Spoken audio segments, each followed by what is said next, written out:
আমাৰ ইয়াত যেতিয়া পীযুষ হাজৰিকা ডাঙৰীয়া বিধায়ক আছিল ৰহা সমষ্টি, মই তেখেতৰ ওচৰৰ হৈ তেখেতক মই জনাইছিলোঁ, এখন নিজে এপ্লিকেশ্যন দিছিলোঁ, তেখেতে মোক সহায় কৰা নাছিলে। আজিলৈকে মই চৰকাৰৰ একো সহায় পোৱা নাই। মা দেউতা নাই কাৰণে মোৰ বহুত কষ্ট হয় আৰু মামাহঁতে কৰিছে বহুতখিনি, তথাপিও তেওঁলোকৰ এখন সংসাৰ আছে। মই লোহিত নাথ আৰু মই আজি আহিছোঁ নগাঁৱৰ ৰহাত আহিছোঁ। ৰহাত মই আহিছোঁ ভণ্টিজনীৰ কাৰণে আহিছোঁ। তাই মোক মেছেজ কৰিছিলে আৰু ফোন কৰিছিলে, বহুত কান্দি কৰিছিলে যে তাই আগতে সম্পূৰ্ণ স্কুলত যোৱা বা হাঁহি ফূৰ্তিত থকা, গান গাই ডেন্স কৰে, গোটেইখিনি কৰে। আৰু তেনেকুৱা এটা সময়ত থকাৰ পিছত এটা সময়ত তাইৰ মাক আৰু দেউতাক ঢুকালে আৰু তাইক এটা অচিন ৰোগে ধৰিলে। অচিন ৰোগে ধৰি পেলাই মানে ভিতৰে ছোৱালীজনী সকলো শেষ কৰি পেলালে। মানে আপোনালোকে দেখিছে এইবিলাক বা হাতখন, এইটো বস্তু চাওক, হাতখন চাওক আপুনি, হাতখন এইবিলাক ভাজ হৈ গ'ল তাত। তাৰমানে এইবিলাক গোটেই বস্তুখিনি ভৰিৰ আঙুলিলৈকে গোটেইখিনি ভাজ হৈ গৈছে। তেনেকুৱা এটা অৱস্থাত তাৰমানে বহুত কষ্টত আছে। সেই কষ্টখিনি পোৱাৰ কাৰণে মোক জনালে যে দাদা মই বহুত কষ্টত আছোঁ আৰু মোৰ মা দেউতা নাই, মই মামাকৰ ঘৰত আছে। তাইৰ মুখেৰে শুনি লওকচোন এবাৰ। হয়, মোৰ নাম কৰিশ্মা কাকতি। মই মামাহঁতৰ ঘৰত সৰুৰে পৰা আছোঁ আৰু মোৰ এটা ডাঙৰ অচিন ৰোগ হৈছে। বেমাৰটোৰ নাম হ'ল আপোনাৰ এস্ক্ল'ডামা। হয়, বেমাৰটোৰ নাম এস্ক্ল'ডামা আৰু মোৰ মানে গোটেই শৰীৰটোৱে বিষ হয় আৰু আঙুলিবোৰ বেকা হৈ গৈছে। মই বহুত কষ্টত জীয়াই আছোঁ। মোৰ জীয়াই থাকিবলৈ বহুত ইচ্ছা আছে। আপোনালোকে মোৰ এই ভিডিঅ'টো শ্বেয়াৰ কৰক আৰু মই সোনকালে ভাল হ'ব বিচাৰোঁ।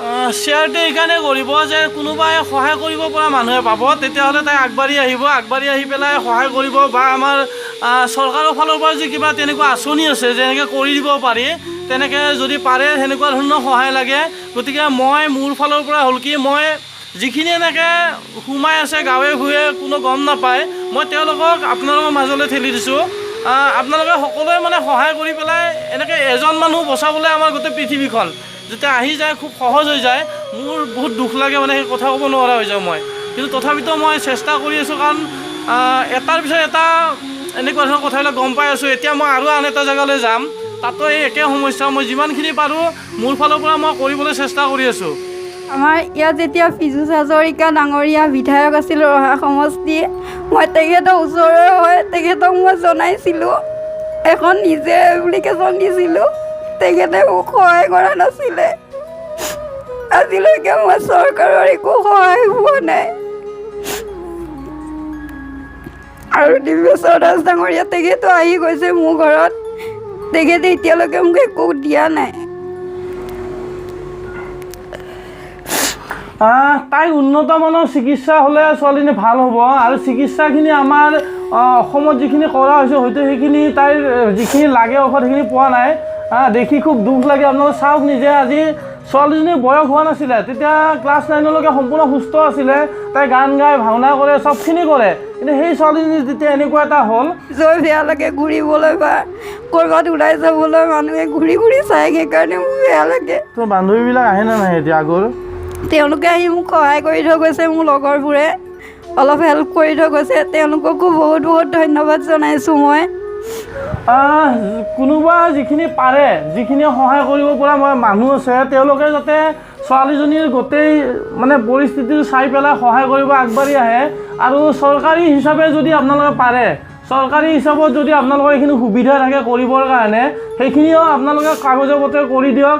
তাইক উন্নত মানৰ চিকিৎসা লাগে। তাৰমানে হয়তো খুব উন্নত মানৰ চিকিৎসা খুব সহজত ভাল হৈ যাব, কাৰণ মেডিচিন পৰিলে যিটো ধৰক অচিন ৰোগ, তাৰমানে অচিন ৰোগটোক হয়তো খেদিব পৰা ব্যৱস্থা আছে। এতিয়া আপোনালোকে তাইৰ মই এনেকৈ কাম কৰোঁ আৰু মাহী যদি ঘৰত নাথাকে মোৰতো কষ্ট হয়। আৰু চাওক, আপোনালোকে কাম কৰি মোৰ কাম কৰিলে এইবোৰ আঙুলিবোৰ বেয়া হৈ যায় আৰু ফুজ ওলোৱা নিচিনা হৈ যায়। মোৰ বহুত কষ্ট হৈ, আকৌ তেল লগাই ভাল কৰিব লাগে। বহুত কষ্টৰে নিজৰ কামবোৰ কৰিব লগা হয় মই। আৰু ভাত খাবলৈ মোৰ বহুত কষ্ট হয়, মই চামুচ দি খাওঁ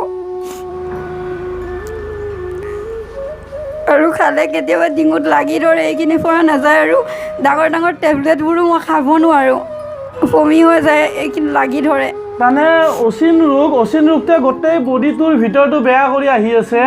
আৰু তাই জীয়াই থকাৰ খুব হেঁপাহ। তাৰমানে তাই এতিয়াও গান গায় কিবা কৰে চবখিনি হেৰি কৰে তাই জীয়াই থকাৰ বহুত হেঁপাহ তাৰমানে মোৰ জীয়াই থাকিবলৈ বহুত ইচ্ছা আছে আপোনালোকে মোক সহায় কৰক মই যে আগৰ দৰে সুস্থ হ'ব বিচাৰোঁ ভালদৰে আগৰ দৰে গান গাব নাচিব এইবোৰ কৰিব বিচাৰোঁ হয় মই লোহিত দাক জনাইছিলোঁ ফোন কৰি তেখেতক মেছেজো কৰিছোঁ ফোনো কৰিছোঁ তেখেত গুৱাহাটীৰ পৰা আহি আমাৰ নগাঁও মোৰ ঘৰত উপস্থিত হৈছেহি মামাৰ ঘৰত তেখেতক বহুত বহুত ধন্যবাদ জনাইছোঁ কোনোবাই কিবা এটা দিব পাৰে একাউণ্ট নম্বৰটো সন্মুখতে স্ক্ৰীণত দিয়া থাকিব গোটেইখিনি বস্তু তাতে দিয়া থাকিব আৰু ছোৱালীজনীৰ মাক দেউতাক কোনো নাই ককাকহঁতে চাই আছে এয়া ওচৰতে ককাও আছে আমাৰ ছোৱালীজনী সেই কৈছে সকলোবিলাক বিভিন্ন কথা আপোনালোকক গতিকে পাৰিলে আপোনালোকে সহায় কৰক আমি সহায় বহুতখিনি কৰিলোঁ যদিও আপোনালোকৰ চৰকাৰৰ ফালৰ পৰা অকণমান সহায় পালে নথৈ আনন্দ পাম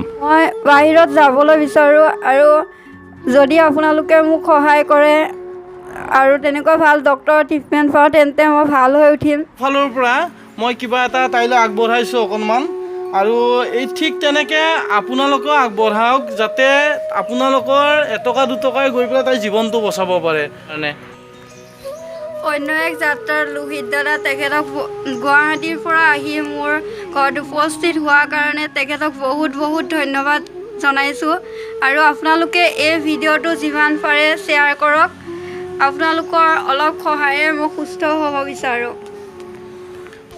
এবাৰ শুনি চাওক আৰু ভিডিঅ'টো যিমান পাৰে শ্বেয়াৰ কৰি দিব কাৰণ ভিডিঅ'টো যিমানে শ্বেয়াৰ কৰে গোটেই বিশ্বলৈ বিয়পি যাওক কোনোবাই নহয় কোনোবাই যাতে আগবাঢ়ি আহে কাৰণ সম্পূৰ্ণ সুস্থ ছোৱালী আছিলে তাই স্কুলত 9ত পঢ়ি আছিলে তেনেকুৱা গোটেই পৰিৱেশটো পাইছে গতিকে এতিয়া তাই ভাল হোৱাটো বিচাৰোঁ তাৰমানে